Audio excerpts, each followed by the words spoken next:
Christ est ma justice.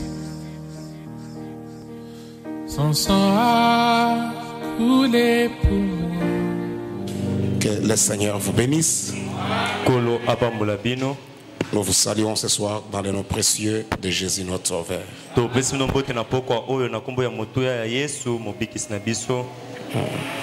Nous vous invitons alors à vous tenir debout pour honorer la lecture de la parole de Dieu.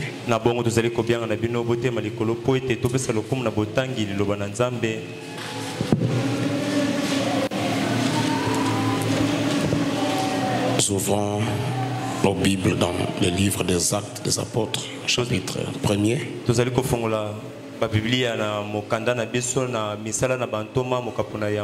Nous lisons les versets 4 à 8. Comme il se trouvait avec eux, il les recommanda de ne pas s'éloigner de Jérusalem, mais d'attendre ce que le Père avait promis, ce que je vous ai annoncé, leur dit-il. Car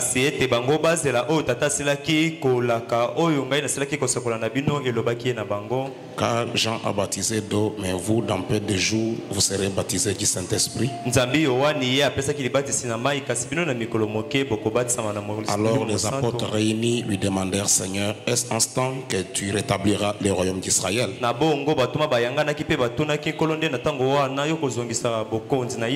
Il répondit, ce n'est pas à vous de connaître le temps ou le moment que le Père a fixé à sa propre autorité.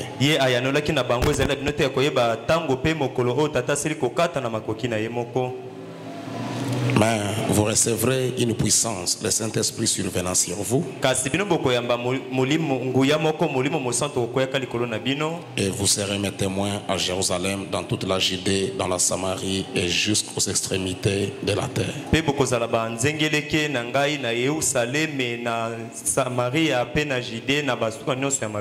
Nous prions le Seigneur. Miséricordieux Père Céleste, encore une fois, nous nous tenons devant ta sainte face ce soir.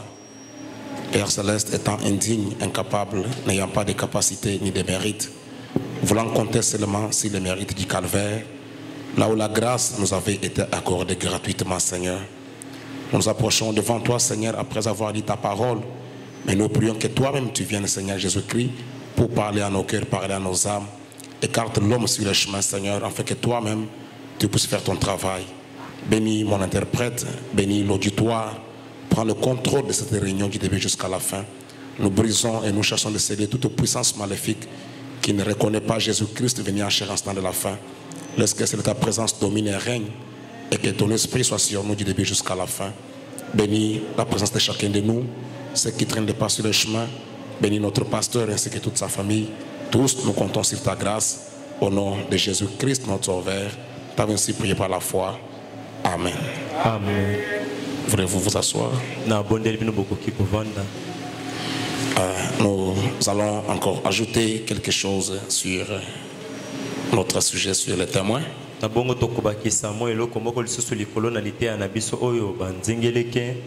Alors que nous allons pour pouvoir l'arrêter.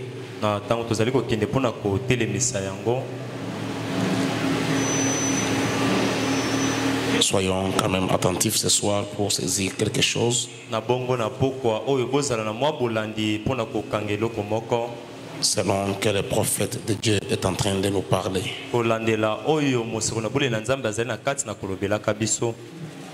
Cela pourra beaucoup nous aider dans notre marche chrétienne.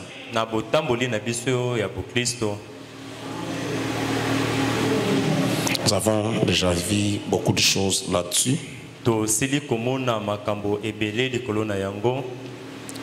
Ce qui fait de nous de véritables témoins de Christ.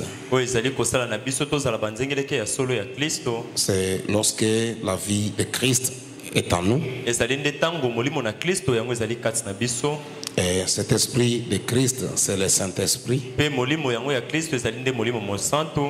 Et le Saint-Esprit, lorsqu'il est en vous, il se manifeste par votre vie. Et il vous donne la vie chrétienne. Et la vie chrétienne, ce n'est pas ce que vous déclarez ou ce que vous confessez, mais c'est la vie que vous produisez. C'est ce qui manifeste que réellement cet homme est un chrétien ou cette femme est une chrétienne. Et le Saint-Esprit, c'est l'Esprit de Dieu qui nous donne la victoire. C'est cet esprit qui fait de nous des vainqueurs. C'est Christ qui a tout vaincu, qui vient habiter en nous. Et étant lui-même en nous, il nous accorde la victoire.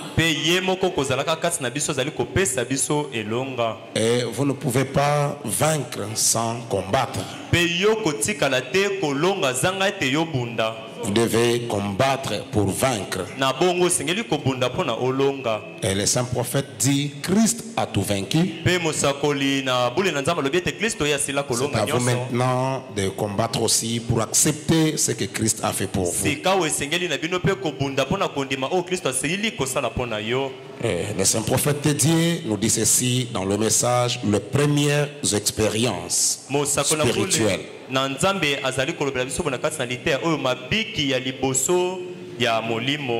Prêché le 13 juillet 1952. Je commence au paragraphe 7. C'est peut-être le même paragraphe. Frère Branham dit ceci. Je n'ai jamais eu honte et que Dieu me vienne en aide pour que je sois toujours assez homme.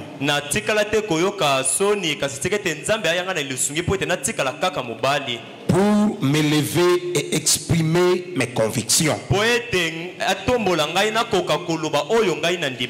que moi je me lève et que j'exprime mes convictions, ce que je crois, que Dieu m'accorde la grâce d'être vraiment un homme pour exprimer mes convictions.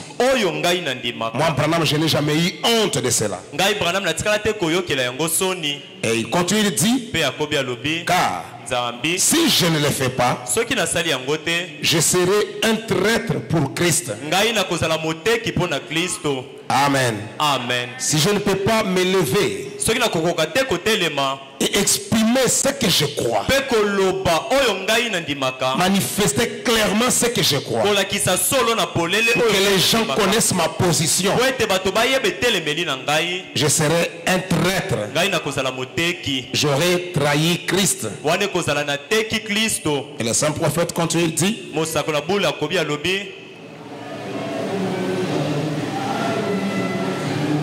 je crois au baptême du Saint-Esprit à l'ancienne mode. Je crois qu'un homme doit naître de nouveau. Sinon, il est toujours un pécheur. Je crois que c'est uniquement par la grâce de Dieu qu'il est appelé par le Saint-Esprit.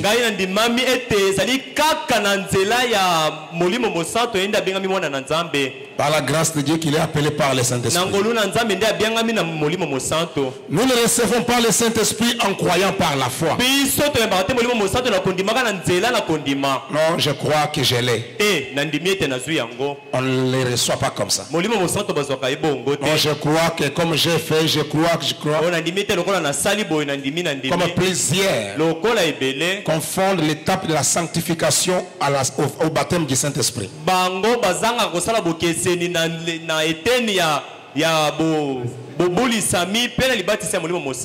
L'étape de la sanctification, il y a beaucoup plus d'abstinence. L'homme lui-même s'abstient. La parole de Dieu dit ça, la parole dit ça, je ne veux pas. Mais le baptême du Saint-Esprit, ce n'est plus encore de l'abstinence. C'est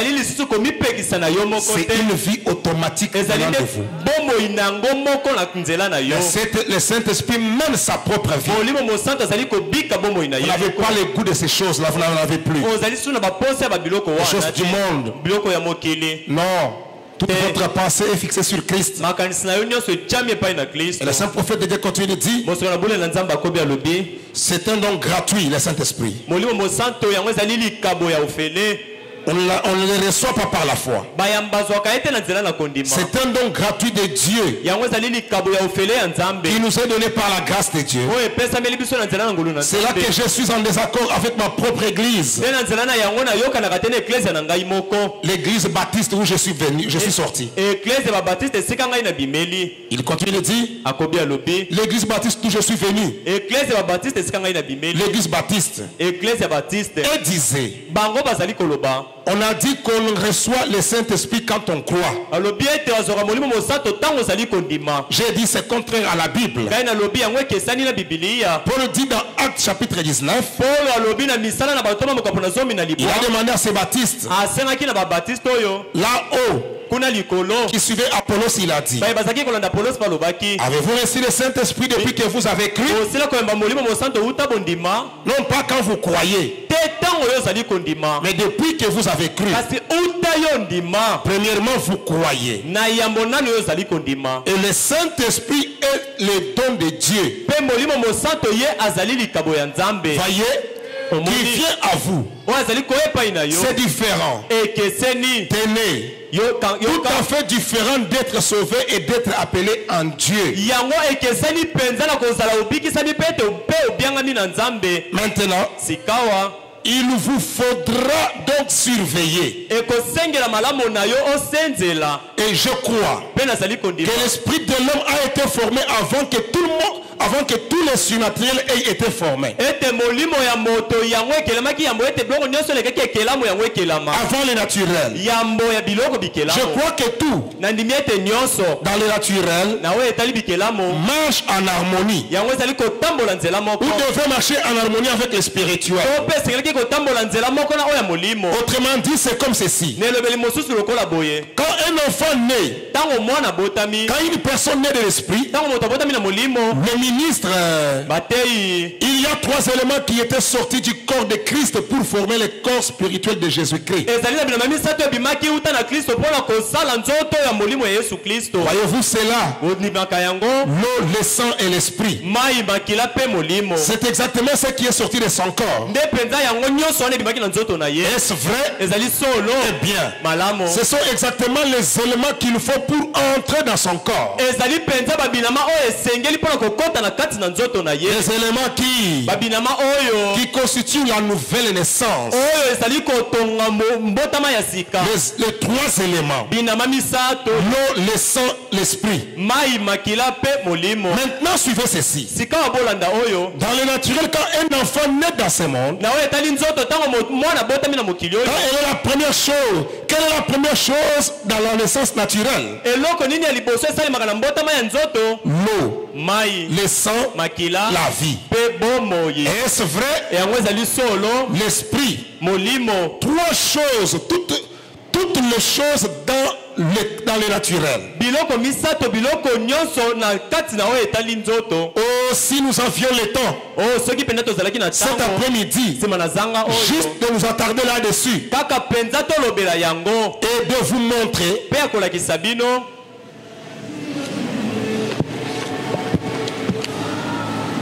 excusez, et de vous montrer ce que sont les œuvres des démons. Peut-être que je le ferai. Quelques après-midi cette semaine, j'aimerais parler moi-même. Voyez, au cours des réunions de l'après-midi sur la démonologie, les gens parlent des démons et ne savent pas ce qu'ils sont. Quand vous êtes là, vous avez juste une espèce de pensée. Eh bien, les démons sont ceci ou cela. C'est ce que nous disons souvent. Mais quand vous les affrontez et que vous conversez avec eux, qu'ils essayent de vous entraîner dans une autre voie, et je dirais ceci, mes amis, Ma Bible ouverte devant moi cet après-midi. J'ai seulement, quand les démons m'ont rencontré, et je leur ai parlé, non pas juste quelque chose de mythique ou de fabriqué, ils pensaient une sensation de leur puissance. Non, je veux dire parler face à face, comme je vous ai parlé. Non pas juste quelque chose de mythique ou de fabriqué. Non, elle est vraiment parler avec le démon face à face, comme il est en train de nous parler. Et j'ai essayé ceci pour me rassurer. Je leur ai dit de se tenir là et de regarder. Et je disais, eh bien, je ne vais pas parler d'une personne possédée d'un démon. Je veux dire la forme, la silhouette d'un démon qui se tient là comme une ombre noire, qui parlait, et cela me menaçait. Je disais, tu es en erreur, et tu sais que tu es en erreur, car il est écrit dans les Écritures. Voyez, et il se tenait là et je disais,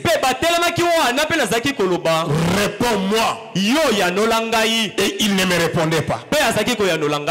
Il n'y a que le prophète qui a fait ça. Amen.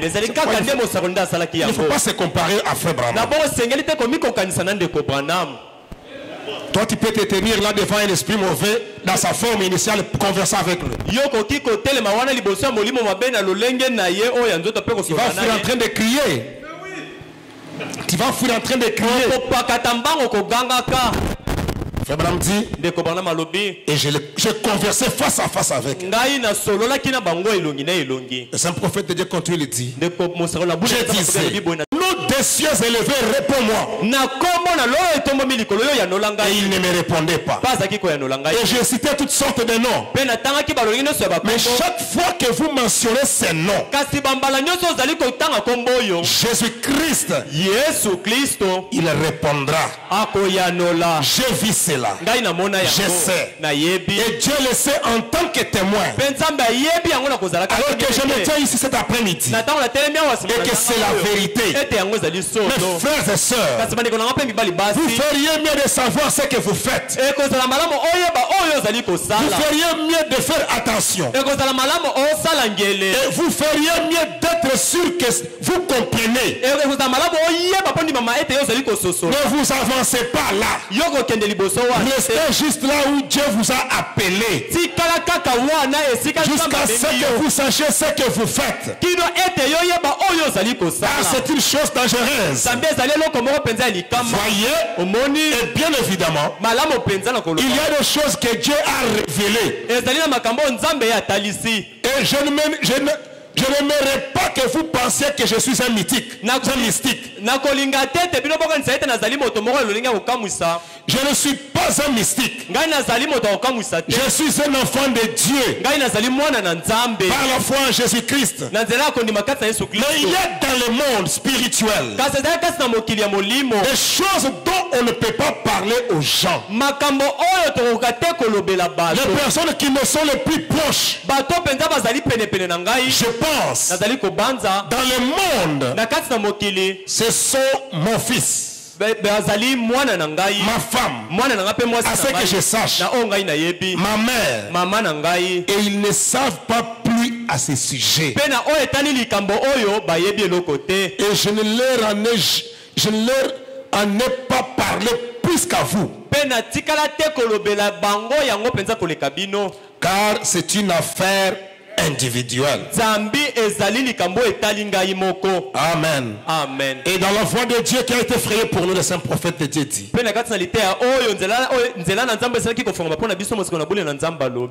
prêché au mois de septembre 1952.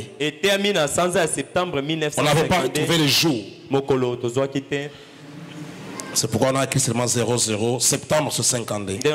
00 septembre 52. Je suis au paragraphe 169. Abraham dit ceci. Dit, je ne peux pas le voir pointer l'étoile du matin et dire je veux suivre la voie à laquelle Dieu a pourvu. Amen. Amen. Dieu avait pourvu à une étoile pour conduire les mages. Il n'avait pas besoin de boussole. Ils avaient besoin de la voie à laquelle Dieu avait pourvu. L'étoile. Et le même Dieu qui avait connu les mages vers Christ par l'étoile est ici ce soir sous forme du Saint-Esprit pour nous conduire à Christ. La voie que Dieu lui-même a pourvue. La nouvelle naissance. Amen. Le baptême du Saint-Esprit qui est la voie à laquelle Dieu a pourvu. Si un homme n'est né d'eau et d'esprit, n'est né d'eau et d'esprit, il ne verra même pas le royaume de Dieu. Hommes et femmes, avez-vous reçu cela? C'est la voie que Dieu a pourvue. Pour être conduit vers Christ, pour le connaître, il faut la nouvelle naissance. Pour que vous soyez un véritable témoin, il faut la nouvelle naissance. Il vous faut cette expérience. Et dans les 7 âges de l'église, du 12 mai 1954, 12 mai 1954, Frère Branham dit ceci. Paragraphe 271. Oh mon bien-aimé frère, ma bien-aimée sœur, à celui qui peut vous préserver de la chute, à celui qui est capable de maintenir votre cœur dans la grâce, puisse-t-il nous répondre ces bénédictions sur vous? Puissez-vous ne jamais oublier que nous vivons dans les derniers jours. C'est du dernier âge de l'église qui a été annoncé comme un âge de l'église qui sera tiède.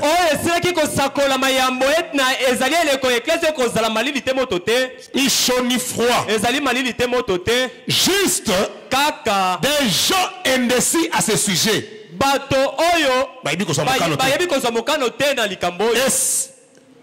Et c'est cet d'être indécis.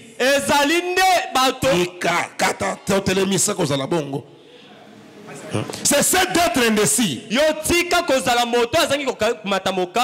Venez réellement à Christ de tout votre cœur. Prenez une décision ferme de marcher avec Christ. Et Christ, ce n'est pas une pensée. Christ est sa propre parole. Et la parole de Dieu aujourd'hui, c'est le message de l'heure.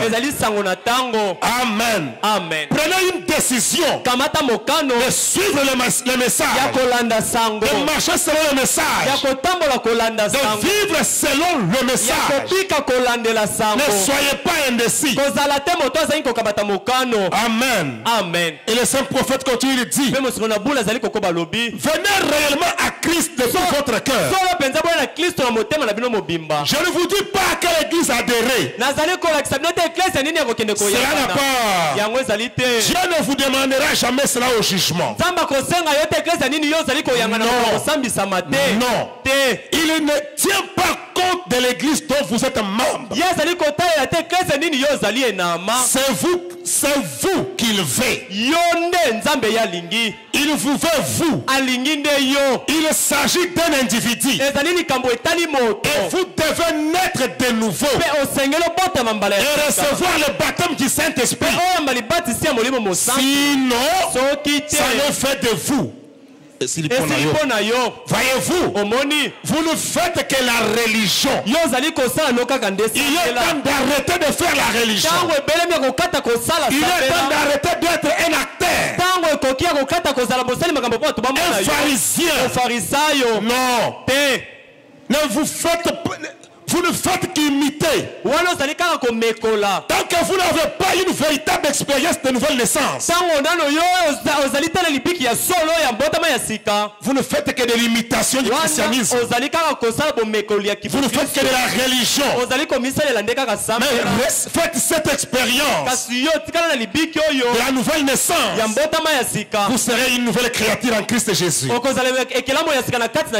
serez un homme changé. Un homme dans la vie de Christ, c'est une vie automatique. Le Saint-Esprit, le baptême du Saint-Esprit. Car nous vivons dans l'âge où le Saint-Esprit avait été promis. Madame dit ceci. La question-réponse sur les Hébreux. Deuxième partie. Du 2 octobre 1957. Octobre 1957. Paragraphe 368 à 369. Le saint prophète de Dieu dit ceci. Nous sommes ensemble avec les prophètes. Et quand Paul a parcouru les autres provinces d'Éphèse, il a rencontré ses disciples et il a demandé: avez-vous reçu le Saint-Esprit depuis que vous avez cru? Voyez-vous, donc quand vous croyez, a dit Jésus, vous avez la vie éternelle. C'est cela la nouvelle naissance. C'est votre conversion. Un changement. Et le baptême du Saint-Esprit est la puissance de Dieu dans laquelle vous êtes baptisés. Et où vous êtes sujet à ces 9 dons spirituels. Sujet à ces 9 dons-là. Vous êtes sujet à ces 9 dons spirituels. Pour qu'ils nous opèrent à travers vous. Tel que celui d'enseignement, d'évangéliste, d'apôtre, de pasteur, de prophète, ainsi de suite. Et tous les dons du corps se manifestent là-dedans. Quand vous êtes baptisé dans ce corps,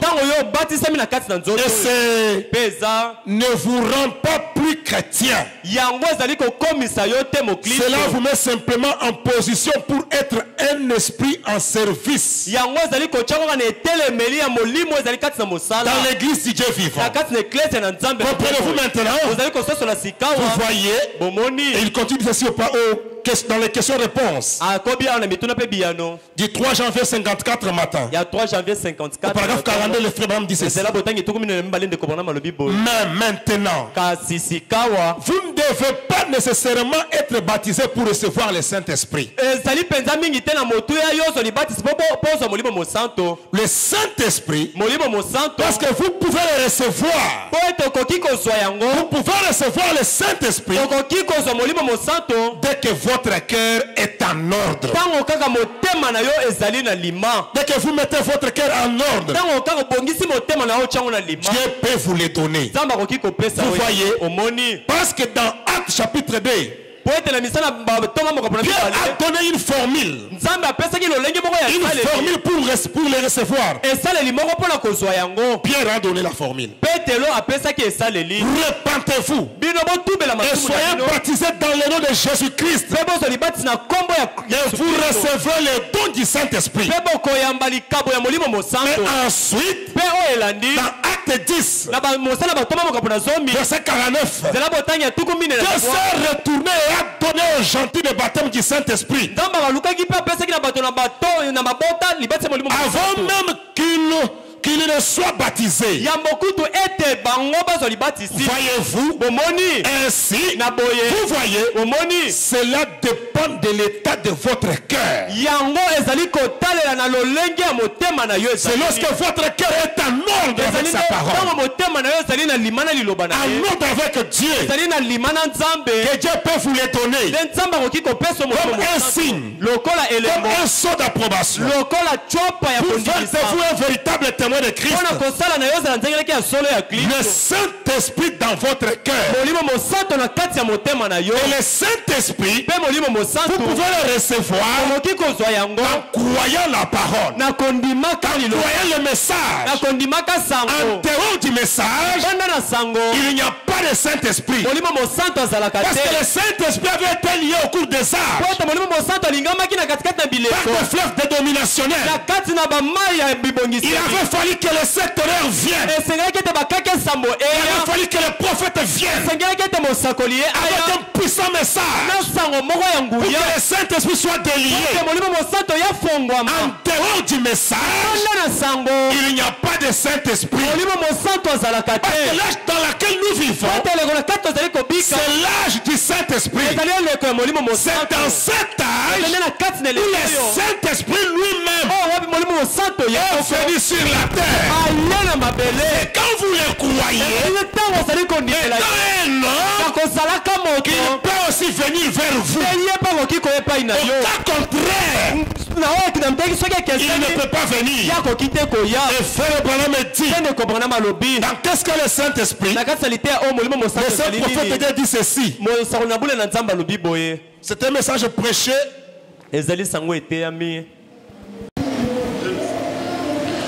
le 16 décembre 1959. Le 16 décembre 1959. Le Saint-Prophète dit ceci. Paragraphe 83.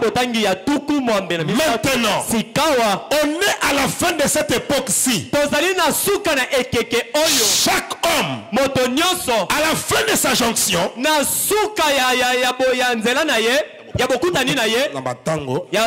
il s'attendait à la venue de Christ. Mais ils avaient encore beaucoup de choses à attendre. Le retour des Juifs, les scoupes volantes dans les cieux, toutes les choses que nous voyons aujourd'hui. Mais nous sommes à la fin.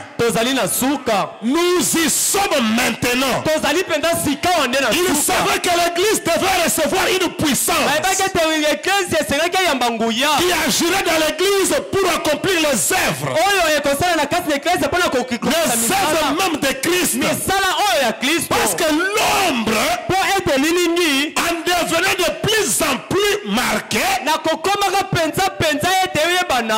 donne un reflet plus précis.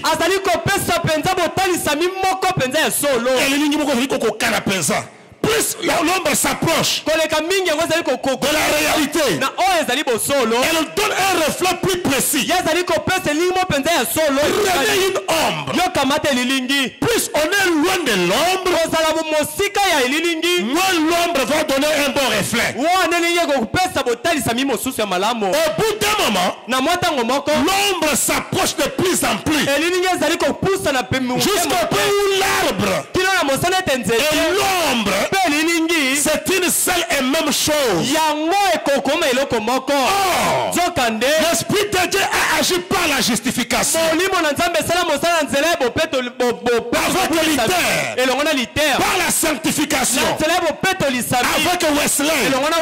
Le baptême du Saint-Esprit. Avec la Pentecôte. Le voici dans les derniers jours.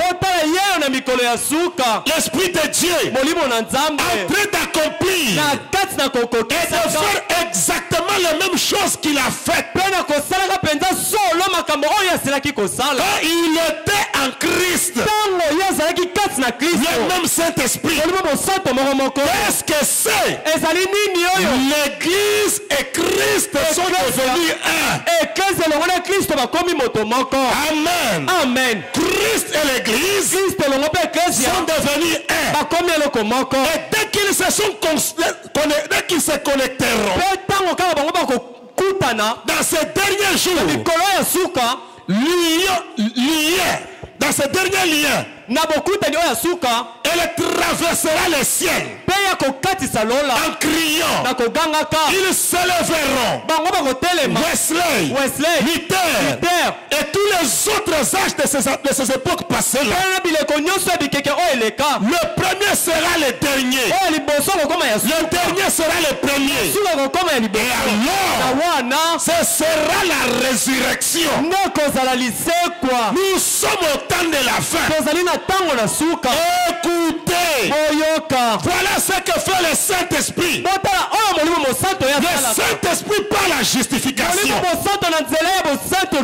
Le Saint-Esprit, vous voyez, qu'il y en ait seulement une ombre légère. Le Saint-Esprit par la sanctification. Qu'il y en ait une ombre un peu plus marquée. Avec Luther, avec Wesley, le Saint-Esprit par le baptême de lui-même. Une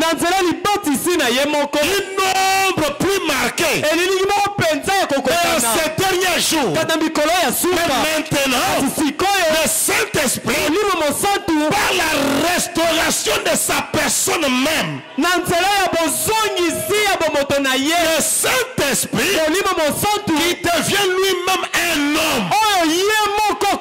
C'est quand vous le croyez que vous pouvez aussi le recevoir. Quand le Saint-Esprit devient un homme, et ceci, vous ne le trouverez nulle part dans les dénominations. Amen. C'est la foi dans le Saint-Esprit, dans sa dispensation aujourd'hui. Vous le croyez et approuve votre foi. Voilà comment vous pouvez le recevoir. C'est en le croyant.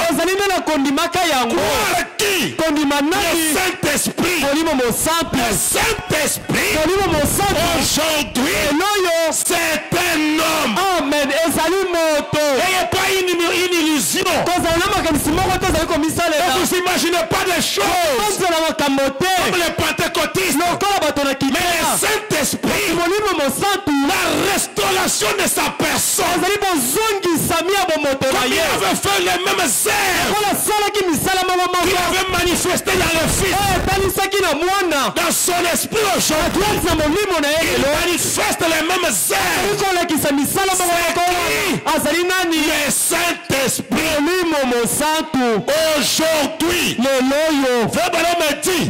aujourd'hui, la restauration de sa personne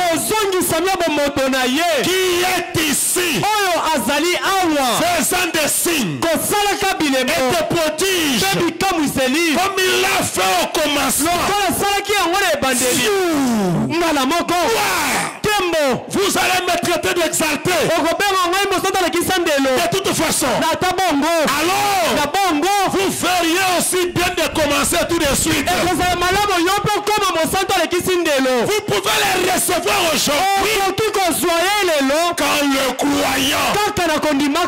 Frère Branham dit, la foi dans les promesses accomplies dans ces derniers jours nous délivre de la vie du péché et la vie de la honte et la promesse d'aujourd'hui. Il nous a été promis que le consolateur viendra. Le Seigneur disait, il est important que je m'en aille. Si je ne m'en vais pas, il ne viendra pas.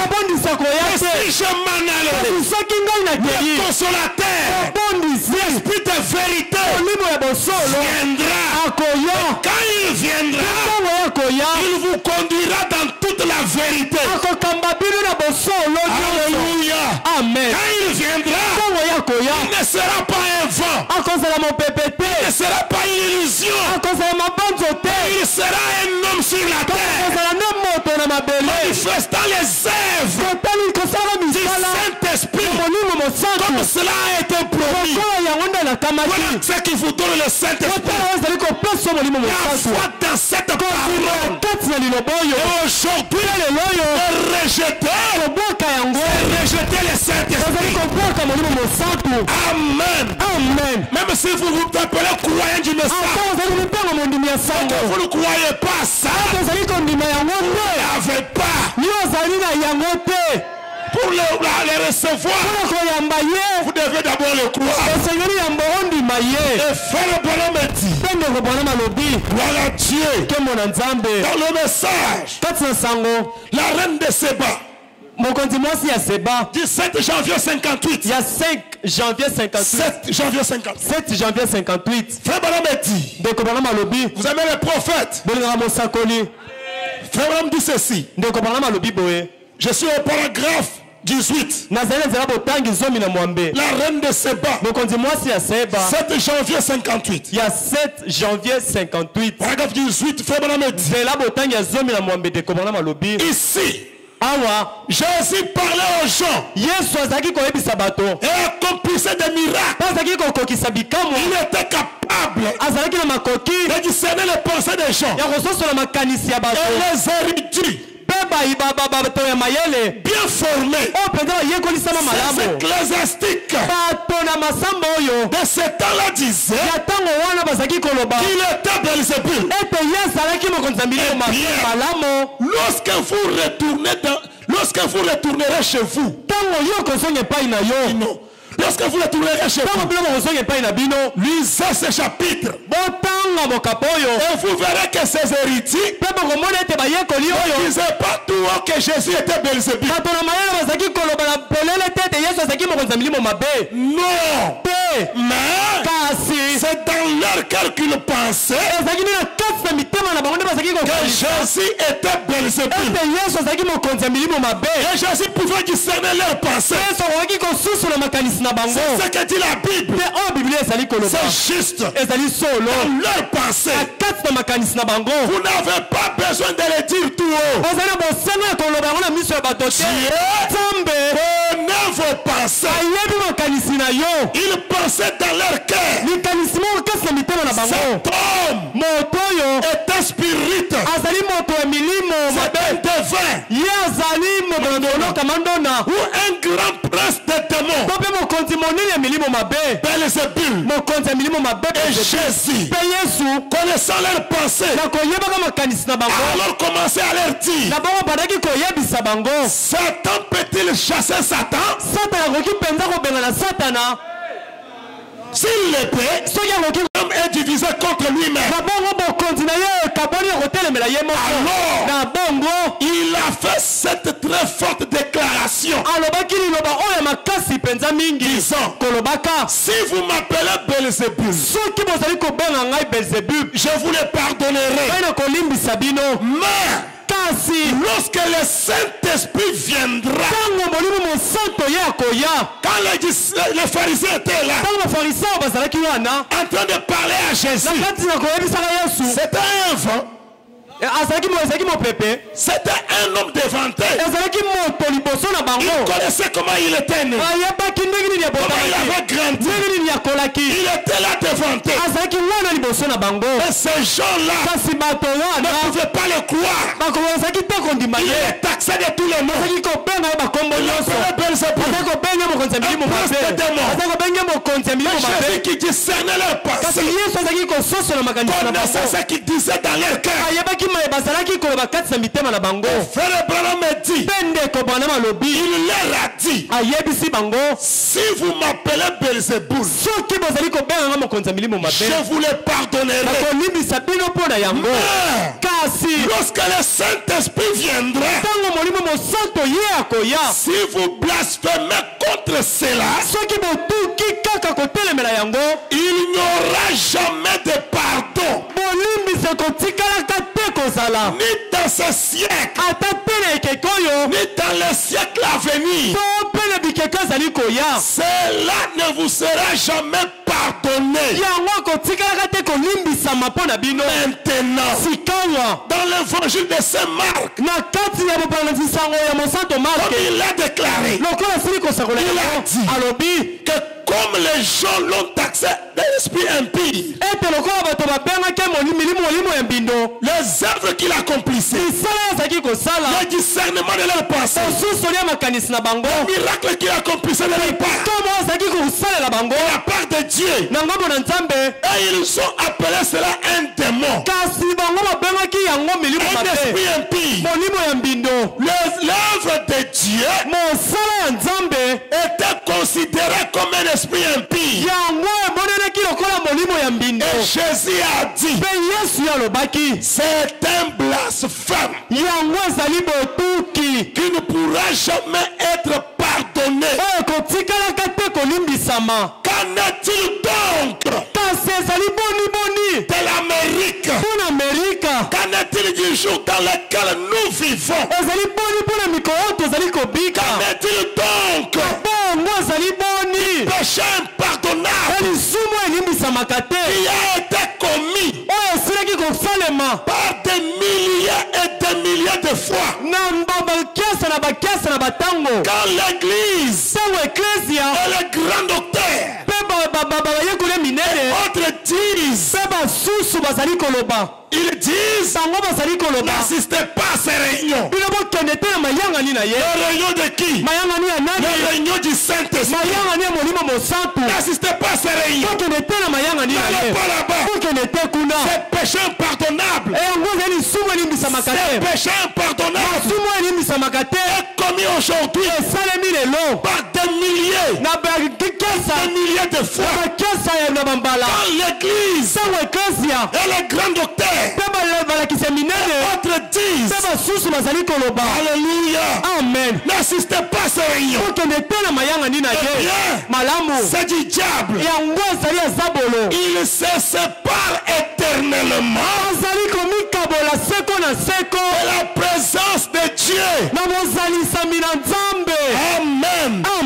Peu importe combien ils sont importants, combien ils ont prêché, et tout ce qu'ils ont accompli, la parole de Dieu ne peut pas faillir.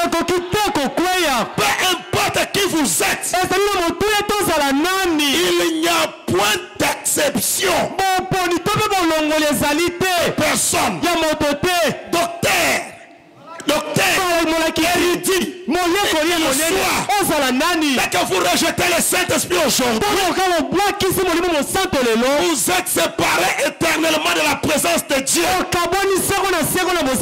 Jésus a dit à ces pharisiens qui étaient si religieux qu'il leur fallait venir d'une certaine lignée et d'une certaine naissance, et ils devaient être formés à être saints. Amen. Nous sommes justes, honnêtes et droits. Il leur a dit, vous êtes de votre père, le diable. C'est vrai. Le diable est religieux et peut revenir, revêtir une apparence très religieuse et poser des actes qui relèvent de la sainteté. Qui? Mais Dieu regarde au cœur. Dans un certain passage, Jésus a dit, comment pourriez-vous dire de bonnes choses? Car c'est de l'abondance du cœur que la bouche parle. Si donc votre cœur passe une chose et que votre bouche en déclare une autre, Jésus a dit, vous êtes des hypocrites. C'est donc C'est donc ce qui se passe dans ce monde aujourd'hui. Les gens disent autre chose. Ils pensent autre chose. Et frère Branham me dit, c'est ça qui se passe dans ce monde aujourd'hui. Amen. Amen. Voilà ce qui se passe aujourd'hui. Et ils disent, mais c'est même qu'à cette époque-là. C'est donc à cette époque-là. Excusez. Il dit, c'est donc ce qui se passe dans le monde aujourd'hui. C'est même plus qu'à cette époque-là. À l'époque de Jésus. Maintenant, nous le voyons comme il est. Ces gens disent de lui, cet homme est Belzébul, parce qu'il est un diseur de bonne aventure. C'est un devin, un mauvais esprit. Et Jésus a renvoyé ces gens à l'œuvre de Dieu. Il les a renvoyés aux œuvres de Dieu dans le jour passé. Il a parlé de Jonas. Ensuite, il en est arrivé au temps de Salomon. Salomon était un grand homme. Il était un fils de David. Il figurait le Seigneur Jésus. Ainsi, son royaume évidemment était un royaume terrestre. Et il a eu une fin. Le fils de David, qui est Jésus, son royaume à lui n'aura jamais de fin. Alléluia. Amen. Et nous remarquons qu'au temps de Salomon, les jours de Salomon, c'était glorieux. Et les jours de Jésus, c'était plus glorieux que les jours de Salomon. Puisque le blasphème en ce temps-là pouvait être pardonné. Alors, tandis qu'en ce jour ici, il ne peut pas être pardonné. Bien plus glorieux. Et ce jour, comparé à celui-là, le jour de Jésus, le jour d'aujourd'hui, c'est plus glorieux dans ce temps-là. Par rapport au temps où il marchait en Galilée, rejetait les actions et les œuvres qu'il accomplit aujourd'hui devant les hommes. C'est un péché plus grand que ça l'était à l'époque. Oui, il était lui-même ici sur terre. Si seulement l'église pouvait être éveillée vis-à-vis de ces choses, c'est notre prière ce soir. Et que nous soyons éveillés vis-à-vis de ces choses pour ne pas commettre un péché impardonnable. Et ce péché impardonnable aujourd'hui est commis des milliers de fois. Quand les gens rejettent le Saint-Esprit, le Saint-Esprit aujourd'hui prêche la parole. Le Saint-Esprit a marché. Frère Branham me dit, quand il a prêché le message, tournez le regard vers Jésus. Les gens regardent pour ne pas voir. Et la cécité la plus dangereuse, la plus dangereuse, c'est la cécité spirituelle. Lorsque vous regardez, vous ne pouvez pas voir. Voir quoi? les promesses, la parole accomplie dans votre jour. Plusieurs regardent, ne pas voir. Les gens regardaient qu'il était là 10 ans. Tournez les regards vers Jésus. Frère Branham me dit, il a compris que les gens ne regardaient pas. Il dit maintenant regardez ici. Tournez les regards. Non pas en Galilée, mais tournez les regards ici à Jeffersonville. Le Saint-Esprit dans sa personne, le Seigneur Jésus-Christ est en train de proclamer la parole. Voir ça, l'expiation de vos péchés. Voir ça, c'est alors le Seigneur Dieu approuvera votre foi dans la parole. Et en retour, il vous donnera un sceau, un signe d'approbation. Dieu a approuvé votre foi. Et ce signe d'approbation, c'est le Saint-Esprit. C'est alors que vous deviendrez un véritable témoin de Christ. Frère Branham me dit, quand Jésus marchait sur les rues de Galilée, qu'il était en train de gémissait vers le calvaire. Tout ce que le Seigneur faisait là, c'était pour ce mystère, ce ministère. C'était pour le ministère du temps de la fin. Quand le Saint-Esprit viendra, c'est aujourd'hui le jour du Saint-Esprit. Vous ne pouvez pas le recevoir si vous ne le croyez pas. Vous devez d'abord croire le Saint-Esprit afin que Dieu vous le donne. Et le Saint-Esprit, ce n'est pas un vent, ce n'est pas une imagination. Le Saint-Esprit nous a visité aujourd'hui. Le grand jour s'est levé. Dieu nous a visité. Nous chantons un cantique nouveau. Alléluia. Amen. C'est comme un orchestre. Qui jouait une musique.